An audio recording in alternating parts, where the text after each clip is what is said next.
Welcome back, guys, to another episode of Ratchet Finesse, and today we're gonna go ahead and fiberglass some shit.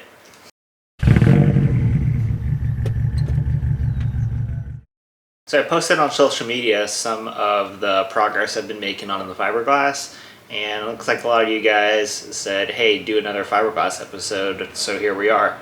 So before we get started with today's project, let's go ahead and just show you guys some clips of all the driving I did in this car.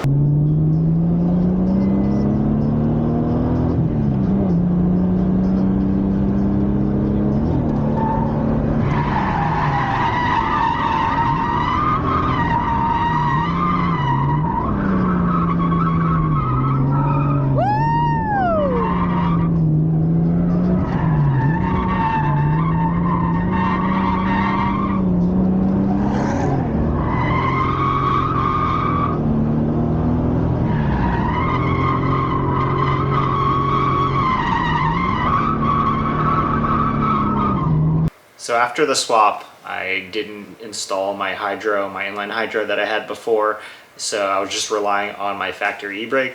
That's always never really worked for me, maybe because it just, I don't know, I just can't get it to lock up. So driving at AVS, I was a little conservative going into the first corner. I would say I'd go about 80% of what I would normally go.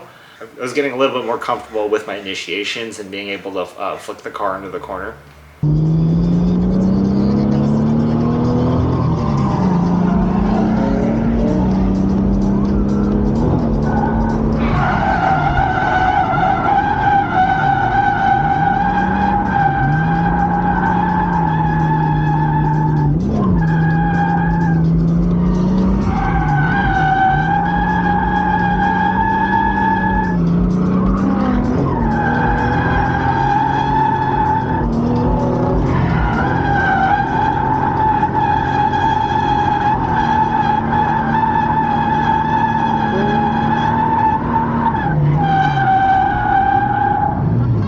But anyways, let's go ahead and look at the fiberglass we're going to work on today, and I'll show you what we're going to do to, make this thing look good. Similar to Justin's front bumper, we had an issue with this top part of the bumper sagging down inwards. You can see where I cut it all the way down. I left some areas so it wasn't completely cut off, so that way I was able to bend it. And then after I bent it up, I created this little wood jig with some clamps and was able to pull that shelf up and then fiberglass on the bottom side. So what I'm going to use to make these corners is cardstock. So food boxes seem to be the best. Cardboard's a little bit too heavy. It's flexible, and you can cut it and it holds pretty well. And then I'll show you how to use this box on there to not get the fiberglass to stick to it. So now that I have my template of what I have traced that needs to go in that corner, I covered the bottom side, or the side that it's going to be exposed to the resin and fiberglass, with packing tape. Cheap way to keep resin off things you don't want it to stick to. Step is to go ahead and tape this piece into the corner, so that way I can have a nice strong corner to go ahead and lay fiberglass into the backside. I go ahead and prep my fiberglass. Fiberglass is good for reinforcing stuff, but if you're trying to shape stuff, use the mat because it's just a little bit easier to work with, and you're not going to have creases where the woven fiberglass would normally get bunched up and then not lay flat. So yep, we're going to go ahead and cut a bunch of little pieces of fiberglass mat, and enough to lay down about, to start, I'm gonna go ahead and lay down 2 layers of mat. So we're done for now. I went ahead and finished up those 2 corners. I had some extra resin left, and I already had cut pieces of fiberglass, so I started to reinforce going in towards the centers on both sides. When you add 3 layers of fiberglass, it's really soaked and it takes a little bit longer for it to cure, so we're just gonna let this sit overnight. While that's drying, I'm gonna go ahead and show you guys all the work I did so far. Over fender fit great up until the door frame, where I just couldn't figure out how to get to lay nice and flat. Before this, anytime you would shut the door, the door would rub and start to crack this. So what I ended up doing was cutting it out. I'll show you guys on the other side because I haven't primered it where I made my cuts and what parts I actually remade. But for now, yeah, this is what it looks like. I also had some issues down here where the door was hitting the skirt. So I had to sand this back. And then once I had enough sanded down, I could put a layer of Bondo over it, and then I just, you know, hit it with some primer to level it out. Towards the back, we have the corners. These corners were just an open gap before. So what I had to do was kind of build a cap. So I did the same thing, just grab a cereal box and start to shape it and build a corner. So once you have a fiberglass shape, then you throw some Bondo glass over it, which is, you know, Bondo with fiberglass in it, and then you use Bondo. And this is how I have it shaped. I just threw some primer over it so that way I can get a good look and see how it looks. And I think I'm happy with that. There is a little bit of a gap. Not sure if I'm gonna fix that or not, but for the most part, if I walk around this way, you can see that it lines it pretty good into the corner of the bumper, and the bumper sits as high as I can get it.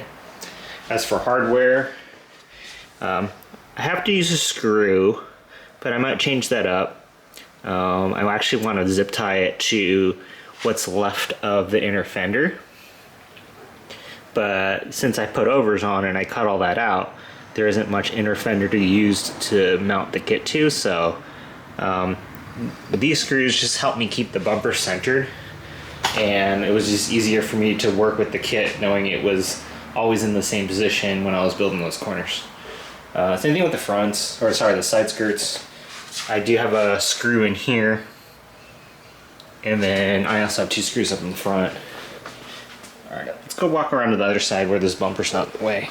In the fronts, or the skirts, I had to not only fix this line, but I had to move this edge. This edge used to be up in here, and it went vertical where I just could not get the side skirt to clip around the fenders, and these are Serial 9 fenders. Even the stock fenders are just funny. Supposedly these are like JDM skirts, and they're different, so whatever. I ended up chopping a piece off and just building a whole brand new corner. And same idea, I use a cereal box to get the general shape. And then you sand it down, you know, tons of layers of Bondo, and so that's my new corner. Now back to the over fender. You can kind of see the repair. Hopefully there's just enough light. Pretty much cut all of this out through to the corner and up. Once I made this cut and exposed this side, I could see how much I needed to press and get this in. I was able to lay fiberglass on the inside of the metal to the actual body. Then as it was drying, I threw the over on it and put pressure on it, so that way the over could form to the new piece of fiberglass that was laid onto the metal. Alright, so I let it cure for about a day and a half. I had a little bit of hard time getting this to harden. The weather was cold and it was very humid, so it just took a little bit longer to dry. But now it's good. I went ahead and, you saw that I went ahead and trimmed out the excess. Always leave a little bit of extra material so it's nice and thick. If you just fiberglass to your edge, then this edge gets really thin. So always go a little bit more and then you can trim it back, and that's what you get. I went ahead and also sanded this down with 80 grit, so that way I can get all the excess resin off and try to smooth out this line between the two edges. I also ran a carbide bit down the groove to build kind of a bevel, so it's a little bit easier for the Bondo to get into that crack.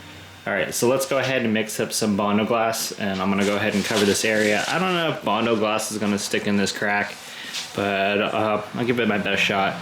I went against my plans and ended up doing both sides in one batch. I actually made a second batch to fill in the cracks because I had extra hardener. I don't know if you saw me do it, but I squirted a little bit too much hardener. I didn't think there was that much left in the tube. I went ahead and rough sanded it. I didn't record any of that, but As your Bondo is drying, there's this point where it's solid enough, but not exactly hard, where it makes it the best time to sand, and it saves a lot of time to sand it down while it's still kind of soft. So that's what I did, just knocked it down. It's still a little bit rough, and this is where I'm gonna have to sand this down and apply regular Bondo over it to smooth everything out. But for the most part, I'm happy with how it is now. Corners definitely don't flex anymore. I forgot to fill this, but maybe I'll mix up a little bit more and take care of that. But there it is. I briefly sanded this down with 80 grit. So now that it's flat-ish, I'm gonna go ahead and cover all these little minor gaps, or these little holes, with regular Bondo. In typical Ratchet Finesse fashion, I forgot to hit play on the time lapse. I ran out of Bondo. Finally went through my first pint, so that you really know how much Bondo work I've actually done. And I switched over to this other brand called Huey for filler. Justin had the filler, so I just went ahead and used it. I actually like it a little bit better. Let me show you the can. Huey lightweight gold filler. Yeah, does pretty good at spreading. I think it's a little bit easier to work with than Bondo. So there's that. I knocked everything down.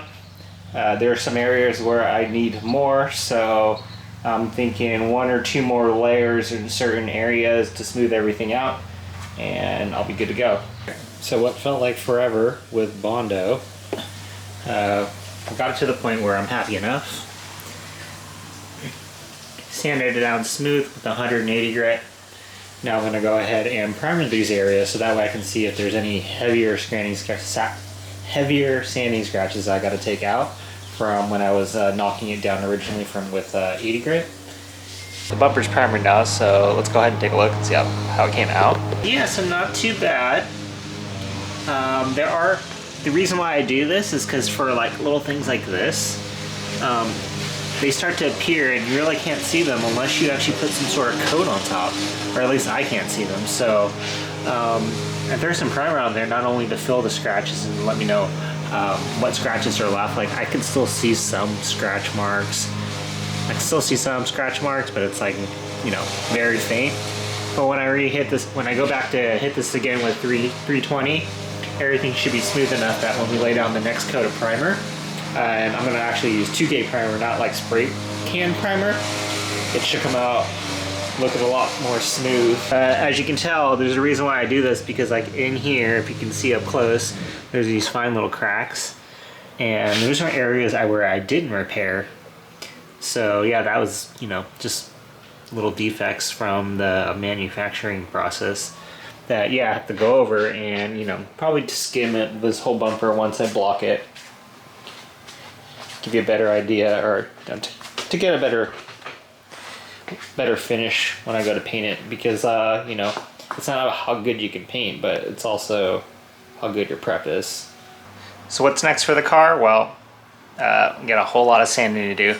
I only did the top half of the front bumper, the skirts, and the rear bumper probably the same. I did the repair areas, but now I got to do the areas that were good enough. You got to block it first.